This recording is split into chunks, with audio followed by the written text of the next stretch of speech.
الحمد لله نحمده ونستعينه ونستغفره ونؤمن به ونتوكل عليه ونعوذ بالله من شرور أنفسنا ومن سيئات أعمالنا من يهده الله فلا مضل له ومن يضلل فلا هادي له ونشهد أن لا إله إلا الله وحده لا شريك له ونشهد أن سيدنا ومولانا محمدا عبده ورسوله أما بعد فأعوذ بالله من الشيطان الرجيم بسم الله الرحمن الرحيم قل إن كنتم تحبون الله فاتبعوني يحببكم الله ويغفر لكم ذنوبكم والله غفور رحيم صدق الله مولانا العظيم وصدق رسوله النبي الكريم ونحن على ذلك لمن الشاهدين والشاكرين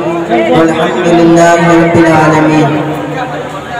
میرے واجب الاحترام قابل صد احترام اسٹیج پر تشریف فرما حضرات علماء کرام، جناب شاعر اسلام جناب عقیل گوہر صاحب، حضرت مولانا ارشاد ربانی صاحب اور دیگر اکابر علماء کرام، سامعین محترم، آپ حضرات کافی دیر سے نعت رسول سماعت کر رہے ہیں.